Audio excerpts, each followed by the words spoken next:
വർത്തമാനകാലങ്ങളുടെ യാത്രാനുഭവങ്ങളുടെ scan report. CT William scan reporter.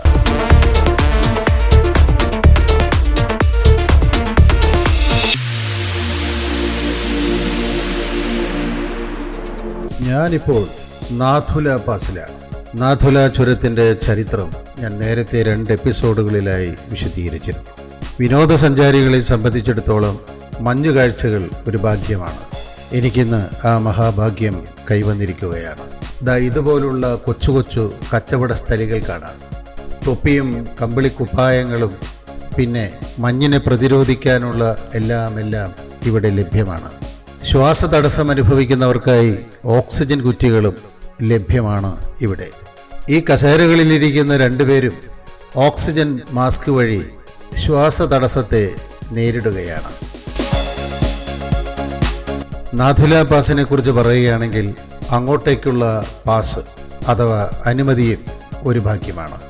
ദേശസുരക്ഷയുടെ ഭാഗമായും പ്രകൃതി ദുരന്തത്തിൻ്റെ ഭാഗമായും ഈ ചുരം പലപ്പോഴും അടഞ്ഞുകിടക്കുക പതിവാണ്.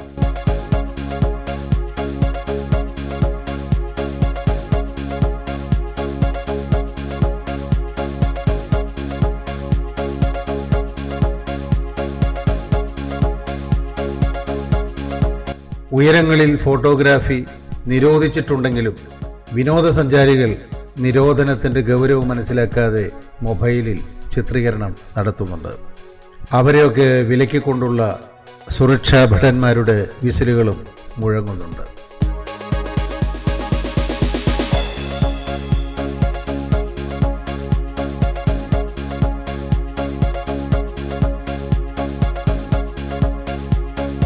മഞ്ഞുതാഴ്വാരങ്ങളിലൂടെ ഈ ഒതുക്കുകൾ കയറി വേണം ഉയരങ്ങളിലെത്താൻ. അവിടെയാണ് ഇന്തോ ചീന അതിർത്തി. 2 രാജ്യങ്ങളുടെയും അതിർത്തി ഗോപുരങ്ങളും യുദ്ധസ്മാരകങ്ങളും കാണാം അവിടെ. പിന്നെ മഞ്ഞിൻ്റെ താഴ്വാരങ്ങളിൽ മഞ്ഞുകേളികളിൽ നിർവൃതിയടയാം.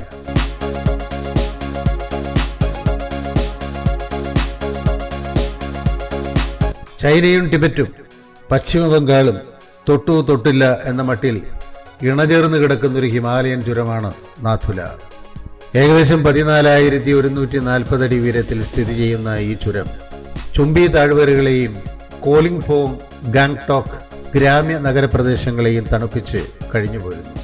കഠിനമായ മഞ്ഞുമലകളിൽ താഴ്വാരങ്ങളിൽ നിന്ന് വീശിയെത്തുന്ന കാറ്റ് ഒരു തണുത്ത ചൂളം വിളി കാഴ്ചവെക്കുന്നതുകൊണ്ട് ചൂളം വിളിക്കുന്ന ചുരം എന്നൊരു പേരുകൂടിയുണ്ട് ഈ ചുരത്തിന്.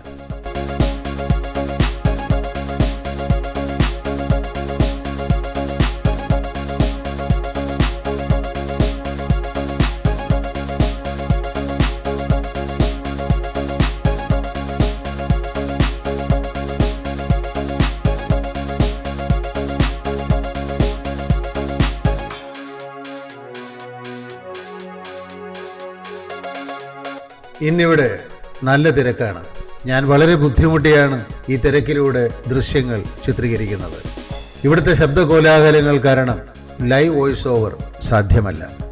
മാത്രമല്ല ഈ ഒതുക്കുകളിലൂടെയുള്ള സഞ്ചാരവും സുഖകരമല്ല.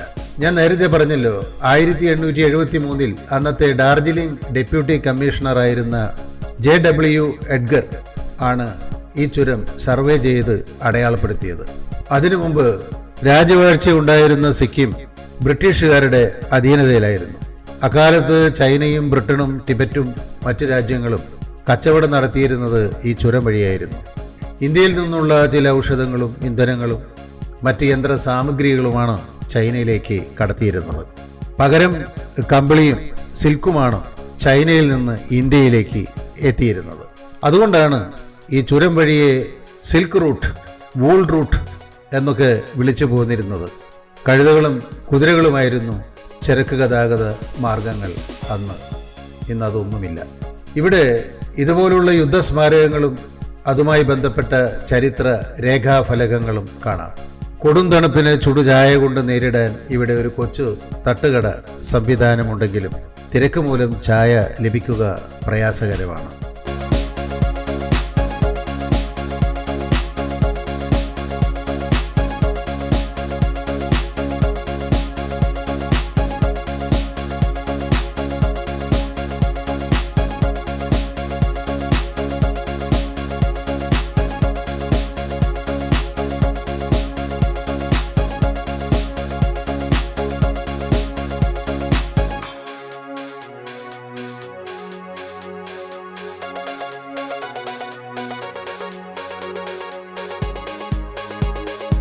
മഞ്ഞുവാരി മുകളിലേക്ക് എറിയുന്നത് ചിത്രീകരിക്കലാണ് ഇവിടുത്തെ പ്രധാന ഫോട്ടോഗ്രാഫി ആകർഷണം. കുറെ ചെറുപ്പക്കാരും ചെറുപ്പക്കാരികളും ഇവിടങ്ങളിൽ റീൽസ് ചിത്രീകരിക്കുന്നതും കാണാം. ഞാനും വിട്ടുകൊടുത്തില്ല. അത്തരം ദൃശ്യങ്ങൾ ഞാനും സ്വന്തമാക്കി.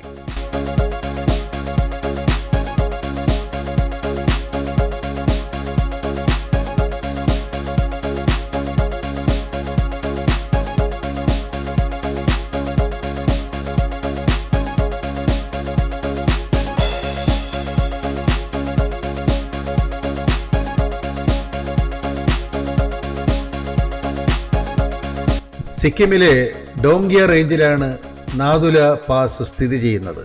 ഇവിടെ നിന്നാൽ ഭൂട്ടാനിലെ ജോമാൽഹാരി പർവ്വതനിരകൾ കാണാം. കാഞ്ചൻജുംഗയുടെ പ്രിയ സഖിയാണത്രേ ജോമാൽഹാരി പർവ്വതനിരകൾ.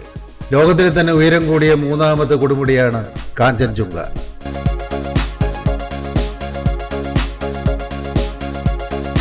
ഗംഗാ നദിയുടെ തീരത്ത് കാഞ്ചന തിളക്കത്തോടെ തല ഉയർത്തി നിൽക്കുന്ന പർവ്വതമായതുകൊണ്ടാണ് ഈ പർവ്വതനിരകളെ കാഞ്ചൻജുംഗ എന്ന് വിളിച്ചു പോന്നത്. കാഞ്ചൻജുംഗ പർവ്വതനിരകൾക്ക് 12ഓളം കൊടുമുടികളാണ് ഉള്ളത്. അതിൽ തന്നെ ഉയരം കൂടിയ 3 കൊടുമുടികൾ ഇവിടെ നിന്ന് കാണാവുന്നതാണ്, കാലാവസ്ഥ അനുകൂലമെങ്കിൽ.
അങ്ങ് ദൂരെ കാണുന്നത് സഞ്ചാരികൾ വന്നിറങ്ങിയ വാഹന വ്യൂഹങ്ങളാണ്.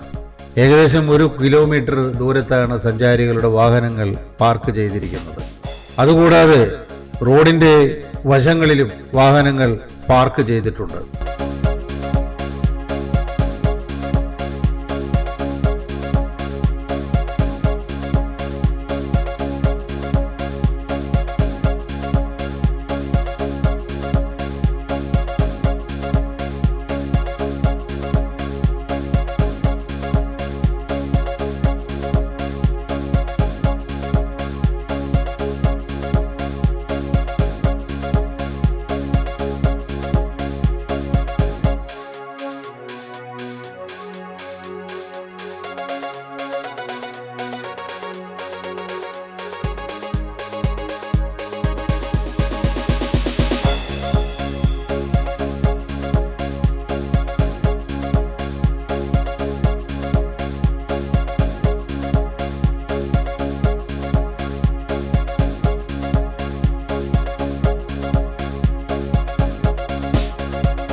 കൊൽക്കത്തയിലെ സഞ്ചാരികളുടേതാണ് ഈ ശുനകൻ.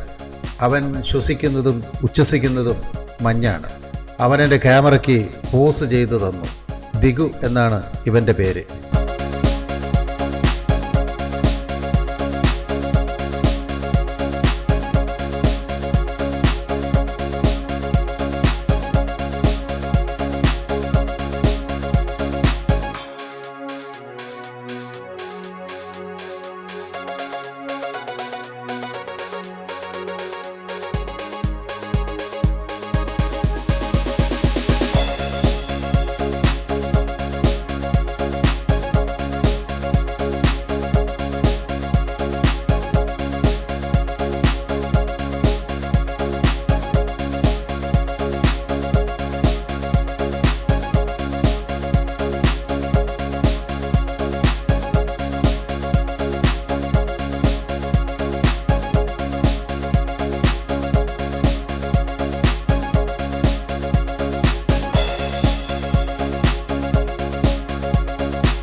ദൂരെ ദൂരെ കാണുന്ന ഗോപുരങ്ങളിൽ ഒന്നാണ് ചീന പട്ടാളത്തിൻ്റെ അതിർത്തി ഗോപുരം.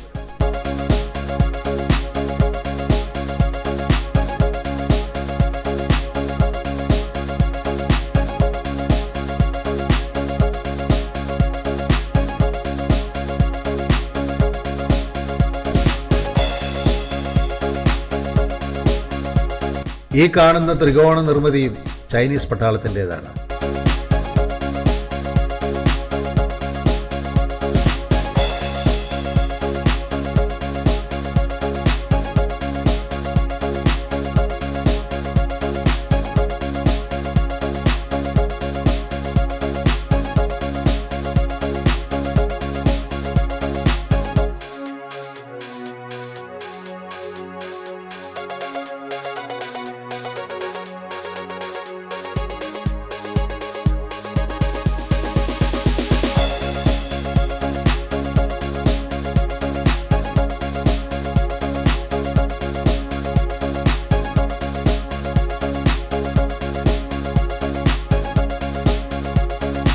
ടൂറിസ്റ്റ് ഗൈഡുകൾ അവരുടെ സഞ്ചാരികളെ സംഘടിപ്പിച്ചു തുടങ്ങി.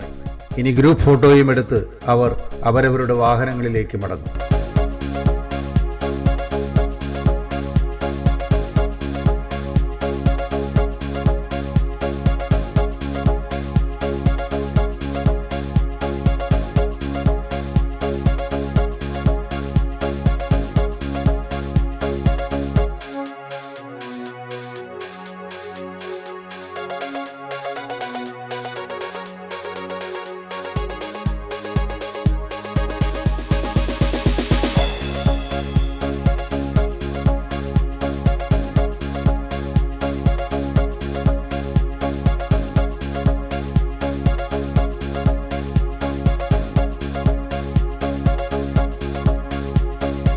ബുദ്ധനെ സാക്ഷിയാക്കി കാഞ്ചൻജുംഗയെ അടയാളപ്പെടുത്തി ഇനി സഞ്ചാരികൾ നാഥുല താഴ്വാരമിറങ്ങും.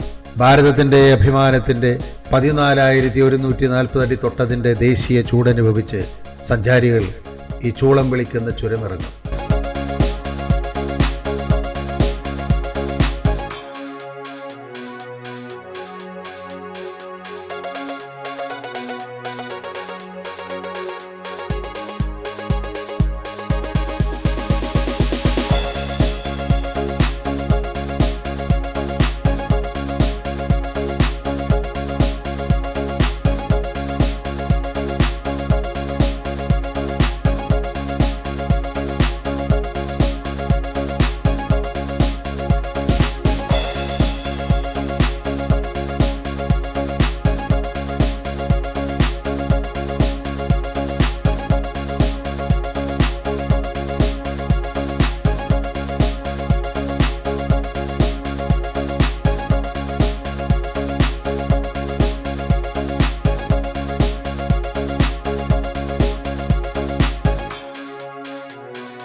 എത്ര കണ്ടാലും മതിവരാത്ത ഈ താഴ്വാരം ഇറങ്ങാൻ മടിയോടെ സഞ്ചാരികൾ അപ്പോഴും അവിടെ തങ്ങി നിൽക്കുന്നുണ്ട്.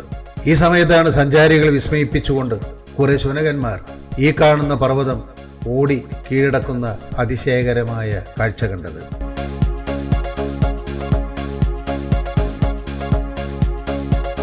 സഞ്ചാരികളുടെ തിരക്ക് ഇപ്പോൾ കുറഞ്ഞിട്ടുണ്ട്. പല സഞ്ചാരികളും മഞ്ഞു താഴ്വാരം ഇറങ്ങി തുടങ്ങി.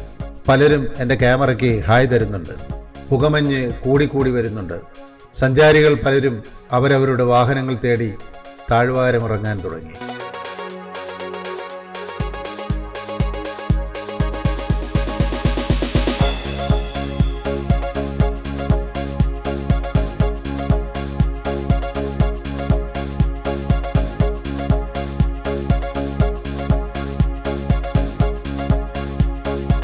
കുട്ടികളിൽ ചിലരൊക്കെ കരഞ്ഞ് വാശി പിടിക്കുന്നുണ്ട്. വേറെ ചില കുട്ടികൾ അവിടം വിട്ടു പോകാനും സമ്മതിക്കുന്നില്ല.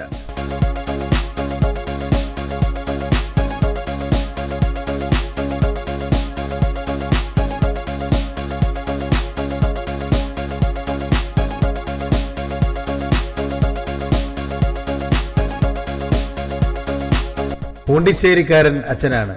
ഈ കുഞ്ഞും വാശിയിലാണ്.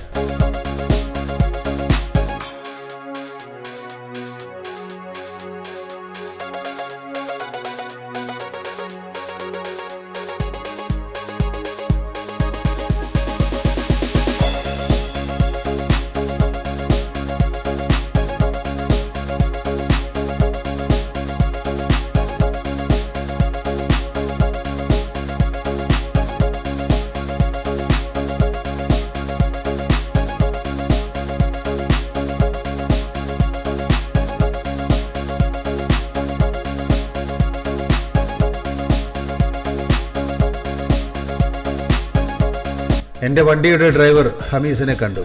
ഇനി നാഥുല താഴ്വാരം ഇറങ്ങാം.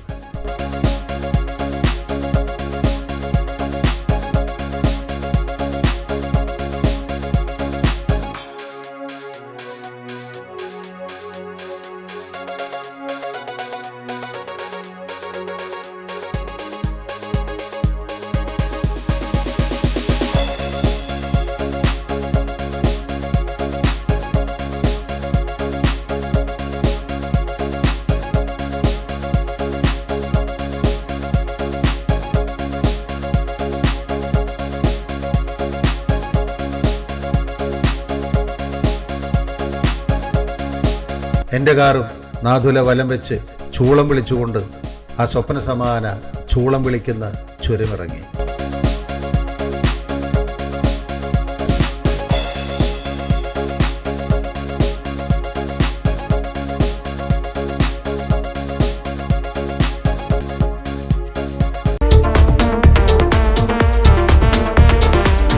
വർത്തമാനകാലങ്ങളുടെ യാത്രാനുഭവങ്ങളുടെ scan report. CT William scan reporter.